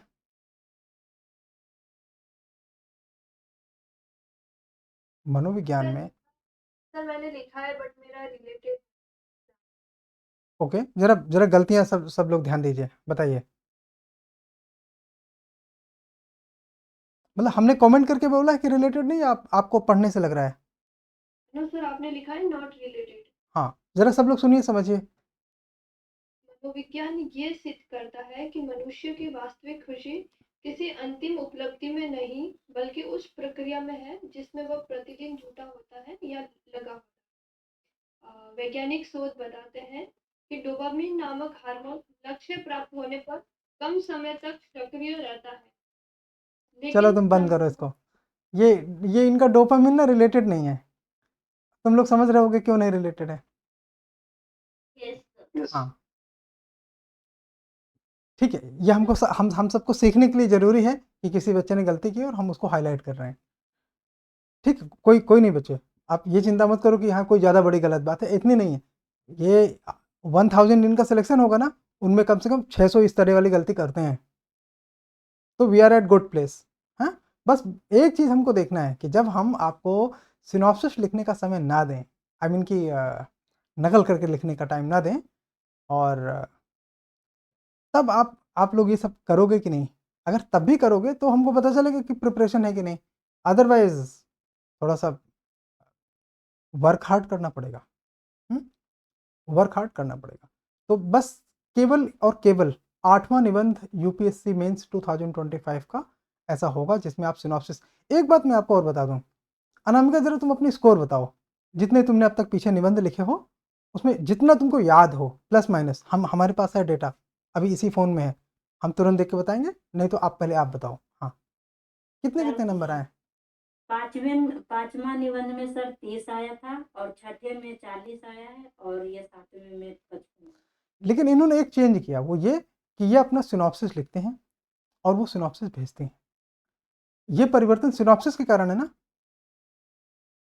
यस सर, सिनॉप्सिस में सर गुड मिला है। हाँ इनका सिनॉप्सिस अच्छा रह रहा है। मतलब सिनॉप्सिस ही बैलेंस, जैसा मैंने इनको सिनॉप्सिस लिखना इस क्लास में बताया है, और ये वैसा सिनॉप्सिस लिखते हैं जिसको एग्जाम हॉल में लिखा जा सकता है। इनका 2 पेज में होता है। अगर ये घर में 2 पेज की प्रैक्टिस करेंगे ना तो एग्जाम हॉल में 1 पेज में इनका सिनॉप्सिस हो जाएगा। वो बहुत ही बैलेंस सिनॉप्सिस रहता है, इस वजह से इनके निबंध में वो दिखने लगा है। 30 और 40 और 55 में बहुत ज़्यादा अंतर है। आई एग्री कि इन्होंने सिनॉप्सिस नकल करके कहीं से बनाया होगा, कहीं गूगल में, किसी सोर्स में। आई एग्री, लेकिन इनको ये पता तो चला ना कि सिनॉप्सिस क्या होता है, यस और नो? लक्ष्य भले अभी नहीं आएगा, हम मानते हैं कि अभी इनको हम फ्रेश निबंध लिख दे देंगे तो इनके फिर 30 ही नंबर आएंगे, मानते हैं। लेकिन इनको पता चला ना, लर्निंग इसे कहते हैं, जर्नी। इनको पता चला ना कि सिनॉप्सिस क्या होता है, क्या फ़ायदा होता है। अगर इन्होंने 20-30 ऐसे की सिनॉप्सिस घर में लिख के तैयार कर ली, खासतौर से जो हमने बता दिया कि इसमें एग्जाम में फंसेगा, तो बहुत ज़्यादा चांस है कि इनका होमवर्क हो चुका होगा। यस और नो? और फिर अगर इन्होंने इस तरह का निबंध लिखा, मैं आपको फिर इंश्योर करता हूँ, चाहे मैंने 70 दिए हों, चाहे 55 दिए हों, चाहे 35 दिए हों, जितने हमने दिए उससे ज़्यादा यूपीएससी देगा। जितने हमने आपको नंबर दिए उससे ज़्यादा यूपीएससी देगा, बिकॉज मार्क्स देने में हमारे कंजर्वेटिव एस्टिमेट्स होते हैं। और कोई इसमें आपने बोला था कि लिखने को? सिनॉप्सिस आपने नहीं लिखा? नहीं सर, इसमें नहीं लिखा। देखिए, जब निबंध आपके सामने है तो सिनॉप्सिस तो आपको अच्छे से तैयार करना चाहिए ना। रेंज ऑफ डेटा पढ़ना चाहिए, घंटे 2 घंटे लिख के एग्जाम्पल्स नए नए। अभी मैंने देखो प्रिया को किस बात के लिए अप्रिशिएट किया कि उसने फायर को यूज किया और किसी ने यूज किया। जिनल ने व्हील को यूज किया, लेकिन उस तरह से नहीं यूज किया जैसे प्रिया ने यूज किया। प्रिया ने उसको ना वेपन बनाया। देखो, मेटल और वेपन में फर्क है। मेटल आयरन भी है, लोहा भी है, लेकिन उसको धातु बनाना, पैना करना अलग बात है। तो उसने आग का जो एग्जाम्पल लिखा उसको पैना किया। जैसे आपने नियांडरथल वाला जो एग्जाम्पल लिखा है, एवोल्यूशन ऑफ ह्यूमन वाला, तो वो है उस तरह का कि वो अच्छा है और वो अपील करता है। ठीक है, तो ये अच्छा है। तो इस तरह के आप एग्जाम्पल तैयार करिए, कम से कम 15-20 के आसपास, और डिसाइड करिए कि कहाँ पे क्या लिखना है। देखो, जितना अच्छा आपकी वो होगी, कोरियोग्राफी जितनी अच्छी होगी, उतना अच्छा आपका कॉस्ट्यूम होगा। तो ये सिनॉप्सिस ना कोरियोग्राफी लेवल की मैनेजमेंट है, आप उसको वो करो। हाँ जी, और कोई नए डायमेंशन पे बात करना चाहता है? तो यात्रा से यात्रा मतलब यात्रा तो है ही। अच्छा, ट्रैवलिंग। देखो, जर्नी हिंदी में एक ही वर्ड यात्रा को होता है, इंग्लिश में 2 होता है। ट्रैवलिंग, एक जर्नी, दोनों अलग बात है। नहीं तो जर्नी भी तो ऐसे ही है, वो तो हम बात कर ही रहे हैं। तो क्या सीखे हम, ये लिखे हमने। रुको, अभी अभी उसका टाइम नहीं। और कोई? तो राष्ट्र पे हाँ, वेरी गुड। राष्ट्र का विकास भी यात्रा है। कोई भी राष्ट्र एक रात में विकसित नहीं बनता। भारत का राष्ट्र निर्माण भी एक दीर्घ यात्रा है। स्वतंत्रता आंदोलन, फिर संविधान, फिर लोकतांत्रिक संस्थाएं, विज्ञान और शिक्षा, आर्थिक विकास। प्रत्येक चरण एक यात्रा थी जिसने भारत को आज जो यहाँ तक पहुँचाया। यदि राष्ट्र केवल विकसित देश बनने के गंतव्य पर केंद्रित रहे तो वह मार्ग की चुनौतियों और आवश्यक सुधारों को नजरअंदाज कर देगा। इसलिए विकास नीति हमेशा यात्रा की तरह सतत और दीर्घकालिक होती है। बस ये इसीलिए नंबर तुम्हारे बाद में कटे। इंट्रोडक्शन तुम्हारा हर बार अच्छा रहता है, तो यहाँ आके बीच में फुस हो गया, पटाखे लाए जोरदार, आवाज नहीं निकल रही। अभी तुमने कहाँ एक्सप्लेन किया? फिर से अपना पैराग्राफ पढ़ो, अभी जो तुमने पढ़ा राष्ट्र पे। हाँ, राष्ट्र का विकास भी यात्रा है। कोई भी राष्ट्र एक राष्ट्र नहीं बनता। भारत का राष्ट्र निर्माण भी एक दीर्घ यात्रा है। स्वतंत्रता आंदोलन, संविधान, लोकतांत्रिक संस्थाएं, विज्ञान और शिक्षा, 5। आर्थिक हेलो, विकास। सुना सबने? एक चरण एक रुको, यात्रा थी। सुनाई नहीं दे रहा। 5 चीजें इन्होंने लिखी हैं, और एक्सप्लेन किसको किया है? सिर्फ एक को। भाई, राष्ट्र में ये 5 चीजें आएंगी, ऑफ कोर्स आएंगी। इन 5 चीजों की मजबूती से राष्ट्र बना। रिपीट करो अपनी 5 चीजें। स्वतंत्रता आंदोलन, संविधान, लोकतांत्रिक देखिए, संस्थाएं, स्वतंत्रता आंदोलन संविधान तक पहुंचता है, उसके हमारे बीच में कुछ सबक होते हैं, वो भी इन्होंने ठीक से एक्सप्लेन नहीं किया है। इसके बाद वाला, लोकतांत्रिक संस्थाएं, शिक्षा, विज्ञान और शिक्षा, आर्थिक विकास। 4 और चीजें सबको सुनाई दी ना? Yes sir. अब बताओ, इन्होंने इंस्टीट्यूशन के विकास में कहाँ लिखा? जवाहरलाल का नाम डालना चाहिए था, बताना चाहिए था कि कैसे जवाहर ने इंस्टीट्यूशन बनाए हैं। इंस्टीट्यूशन का मतलब क्या है? अरे, भारत में इंस्टीट्यूशन कौन से हैं? जैसे इलेक्शन कमीशन, आप उसका थोड़ा सा रेफरेंस देते कि कैसे जगह जगह घूम घूम के महालनोबिस ने डेटा कलेक्ट किया, और भारत का सबसे जैसे कंसोलिडेटेड पहला विश्व का सबसे स्ट्रक्चर्ड डेटा था वो। इस तरह संस्थाएं बनती हैं, आप उसको एक्सप्लेन करते हैं। आपने बड़े बड़े वर्ड लिखे और छोड़ दिए। अर्थव्यवस्था तो कैसे आप इनको, भले आपने 2 पैराग्राफ बाद में लिखते, लेकिन वहाँ पे आप थोड़ा-सा बताते कि एक लाइन में बताते ना यहाँ पे आप राष्ट्र निर्माण में बताते ना कि अर्थव्यवस्था कैसे भारत की बनी, कि भारत ने पंचवर्षीय योजनाओं के माध्यम से अर्थव्यवस्था की नींव डाली। बस इतना लिखते। जब इकोनॉमी का डायमेंशन होता तो वहाँ पे वो अलग आप कोई चीज़ लिखते हैं, हमें कोई उससे समस्या नहीं है। इन्होंने छोड़ दिया ना सब।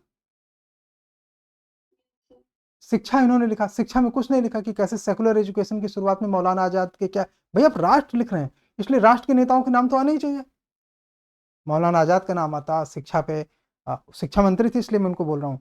महालनोबिस का नाम आता है इंस्टीट्यूशन में, आप कोई भी इंस्टीट्यूशन लिखते हैं, भारत में बहुत इंस्टीट्यूशन है, आईआईटीज़ हैं, इरिगेशन प्रोजेक्ट्स हैं, ये सब इंस्टीट्यूशन हैं। आप नेहरू जी के नाम पे लिखते, जो भी आपको याद आता। आपने पावर, ये लैक ऑफ प्रिपरेशन दिखती है। तुम्हारी सिनॉप्सिस है?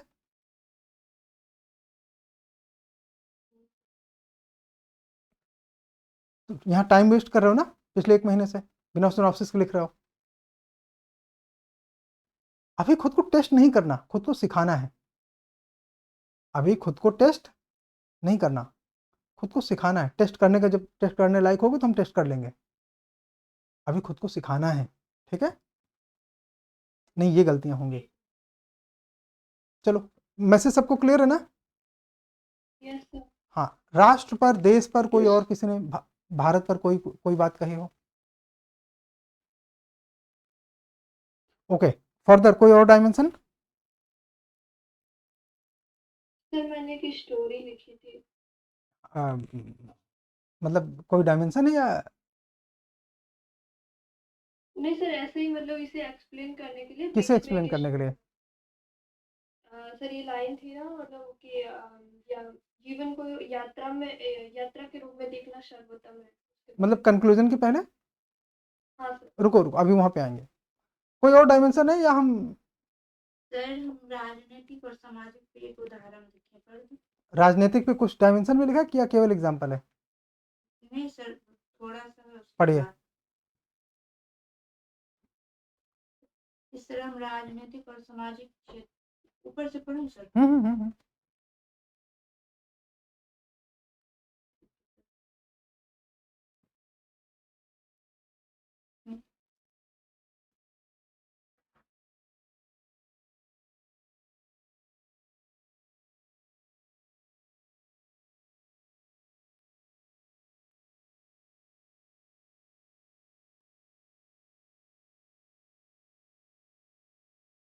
रुको इस तरह हम रुको, इतना राजनीतिक और सामाजिक हाँ, चलो। क्षेत्रों में भी जीवन की यात्रा के रूप में देखने वाले व्यक्ति अधिक दीर्घकालिक प्रभाव छोड़ते हैं।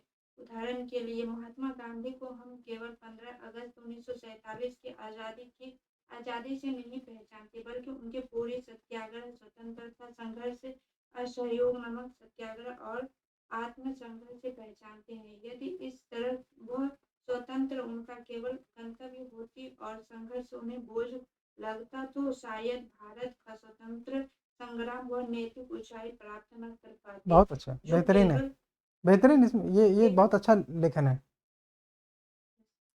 जो केवल उसने की। इसी प्रकार डॉक्टर एपीजे अब्दुल कलाम का जीवन भी इस बात का प्रतीक है कि यात्रा ही व्यक्ति को महान बनाती है, चाहे वह अखबार बेचने वाला व्यक्ति हो या देश का राष्ट्रपति।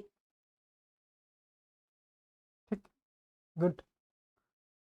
अंजलि, कहीं आपको अप्रिसिएशन नहीं मिला किसी उसमें, किसी कॉन्टेक्स्ट में या डायमेंशन पे? इंट्रोडक्शन में मिला। बस, तो आप जरा बताइए कौन कौन से डायमेंशन है आपके ऐसे पे? तो मैंने सामाजिक लिखा है, और फिर मैंने इकोनॉमिक लिखा है, और ये जो अभी मतलब भारत की स्वतंत्रता वाला लिखा था, तो वहाँ पे जो आपने बात बोली कि वहाँ पे एक्सप्लेन करने की जरूरत है, तो मुझे भी वहाँ पे लिखा गया, क्योंकि मैंने उसको एक्सप्लेन नहीं किया। बस मैंने मतलब एक ही पैरा में बताया है कि वो कैसे आजाद हुआ, तो वो एक लंबा संघर्ष था, बट मैंने उसके अंदर ज्यादा कुछ बताया नहीं। ये जैसे रहमती को आपने ध्यान से सुना होगा, तो इसने उन पहलुओं को हाईलाइट किया है और उसने बहुत कम शब्दों में हाईलाइट किया है। जैसे कहते हैं कि 2 लाइन में बात कहना और फिर सीधे ऐसे की जो रिक्वायरमेंट उस पर पूरा होना। बहुत अच्छा, बहुत बैलेंस ऐसे है। आप बताइए इकोनॉमी वाला, अपना आर्थिक वाला।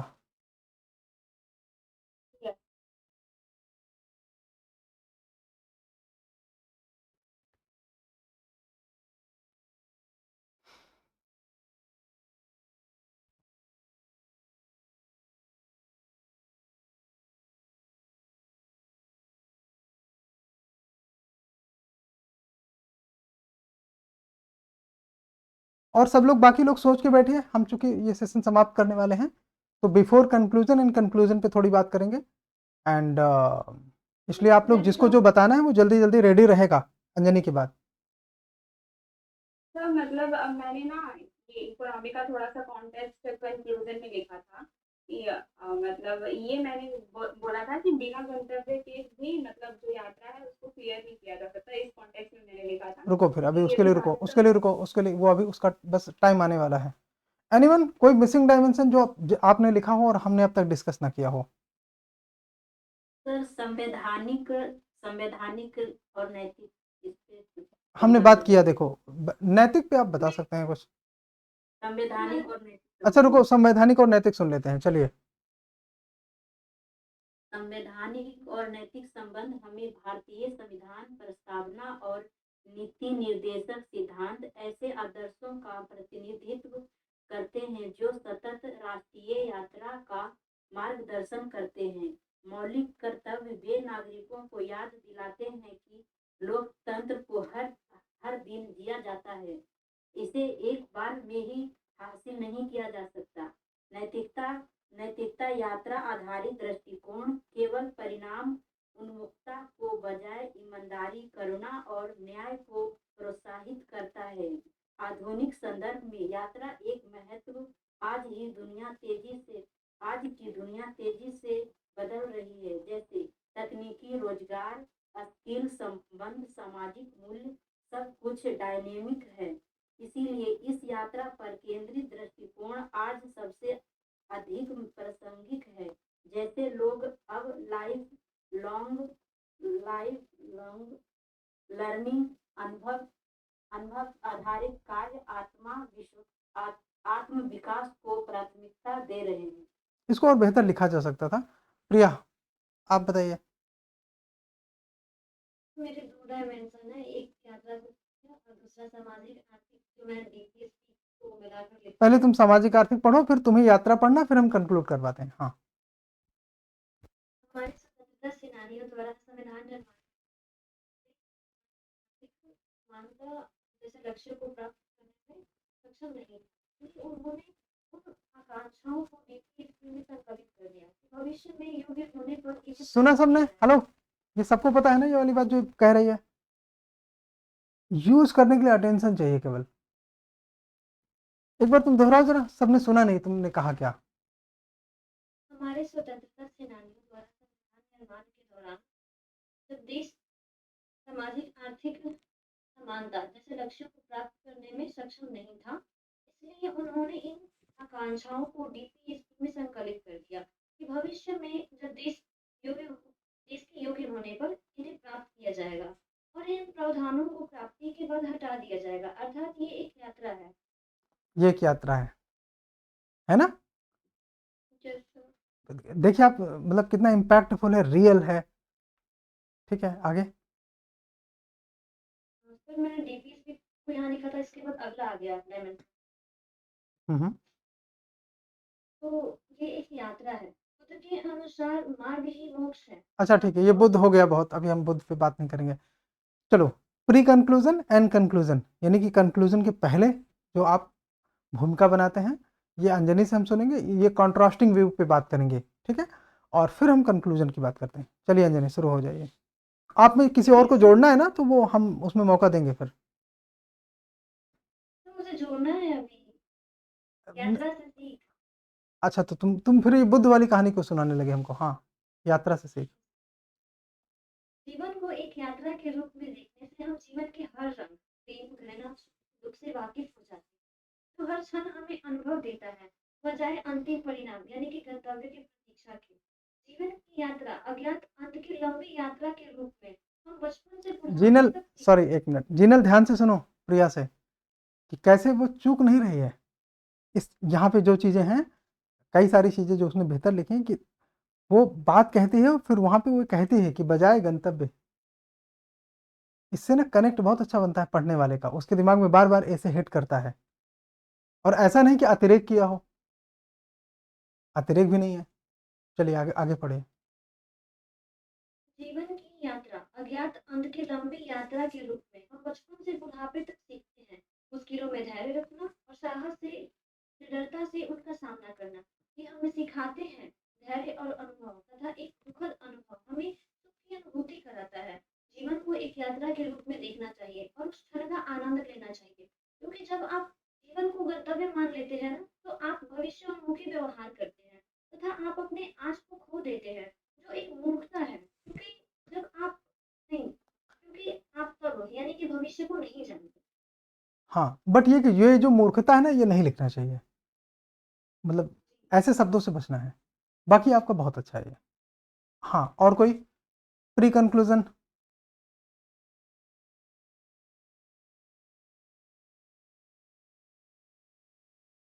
अच्छा, मैं अभी करूँ थोड़ा हाँ हाँ कर्तव्य का ज़्यादा महत्व बताइए। हाँ, प्लीज प्लीज। कॉन्ट्रास्टिंग भी पढ़ेंगे, विरोधाभास। यस, तो मैंने स्टार्ट किया ऐसे कि परंतु बिना कर्तव्य के निर्धारण किए हुए जीवन भी गतिहीन हो जाती है। जहाँ यात्रा कठिन हो जाता वहाँ यात्रा कठिन हो जाता है। जहाँ जीवन की यात्रा के रूप में देखने पर विचारों का विकास होता है, सीखने को मिलता है, तो वह जीवन जीवन गंतव्य को तो हमें यात्रा का उद्देश्य एक निश्चित दिशा यात्रा में चलने के लिए प्रेरणा मिलती है। इस गंतव्य के बिना जीवन यात्रा दिशा नहीं हो सकती है। जैसे एक धावक को यदि उसके अंतिम बिंदु के बारे में पता नहीं होता और नहीं पाएगा, उसे यह दिशा अति विषय कोई भी गुजारत नहीं होगी। इसी प्रकार जीवन में कोई निश्चित लक्ष्य या गंतव्य होता है तो वह मनोवैज्ञानिक ढाई की भांति काम करता है तथा यात्रा में आने वाले संदर्भों से निपटने की को बढ़ाता है। एक लक्ष्य व्यक्ति को प्रेरित करता है कि उसे कब क्या करना है और कैसे करना है। उदाहरण के लिए यदि भारत का लक्ष्य है कि उसे अपनी अर्थव्यवस्था को 5 ट्रिलियन अमेरिकी डॉलर, तो उसे अपनी पूंजी पर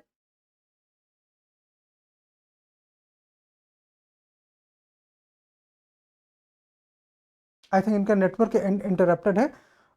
जो 5 ट्रिलियन वाली इन्होंने बात कही ना, इन उसके लिए इन्होंने ना अपना अवसर छोड़ दिया, और जैसे कहते हैं बीच में जंप कर गए, थोड़ा सा कुछ गैप करके। एंड जबकि इनको 5 ट्रिलियन का रोड मैप समझाना चाहिए था। प्रॉपर टाइम लेना चाहिए, 5 से 7 लाइनों में, 1 से 2 पैराग्राफ में, कि 5 ट्रिलियन का रोड मैप क्या हो सकता है, फिर उसके बाद कंक्लूड करते।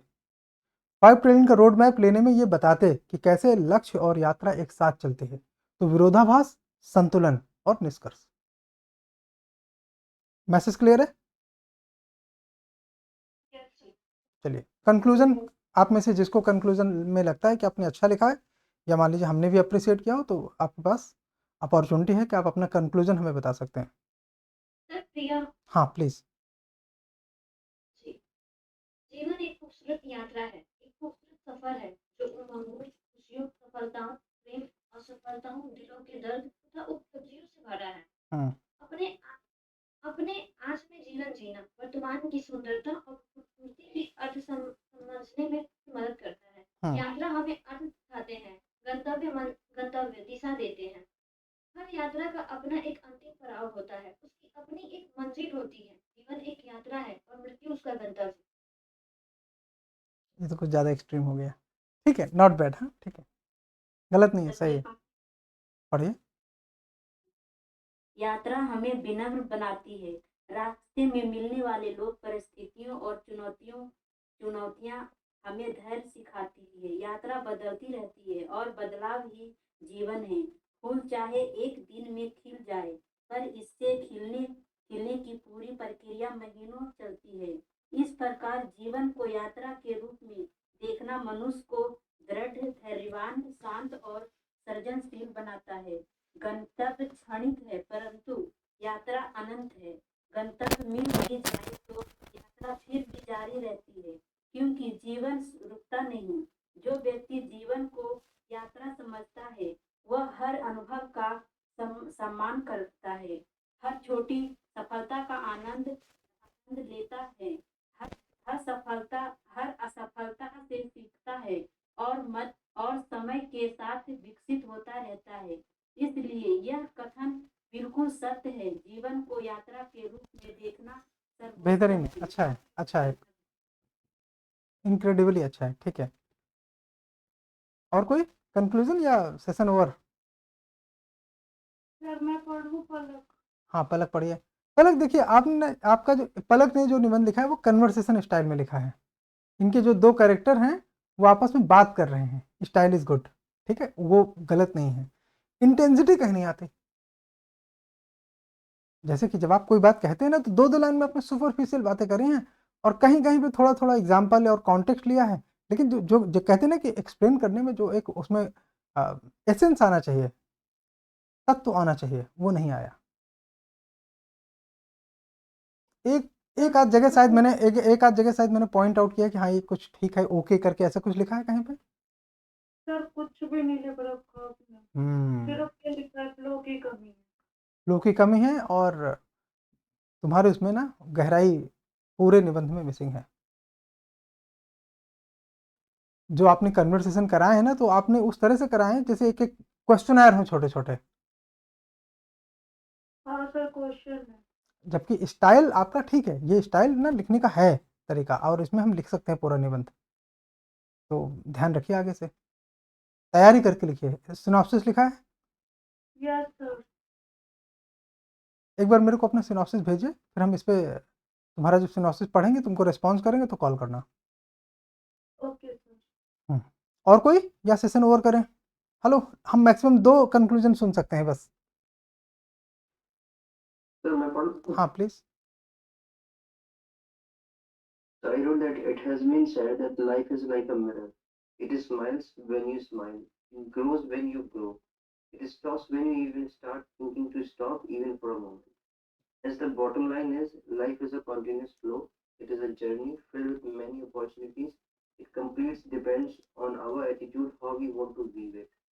Whether as a tram of dice, some might succeed, some might fail, or one stop destination which ends at failure. That I leave you to ponder upon. Okay fine, That's it. Good. और कोई? Last one more.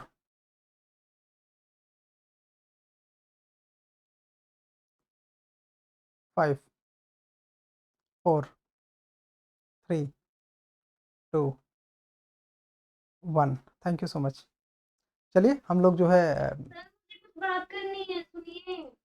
अभी ये session समाप्त होता है, हम लोग बात करेंगे फ़ोन पे, ठीक है? एंड आप लोग निबंध की प्रैक्टिस अच्छे से करिए। सब लोग खूब तैयारी करके लिखिए, जितना तैयारी कर सकते हैं। एक बार तैयारी करके 2 बार। देखो ये लर्निंग प्रोसेस है, टेस्ट लेना हमारा मोटिव नहीं है, इसलिए आप लर्निंग में समय लगाइए, ठीक है? और बस एक और निबंध है जिसमें आप बेहतर से बेहतर कर सकते हैं। जितना इसके बाद ज़्यादातर चीज़ें जो हैं वो आपकी कमांड में नहीं रहेंगी, ठीक? Thank you.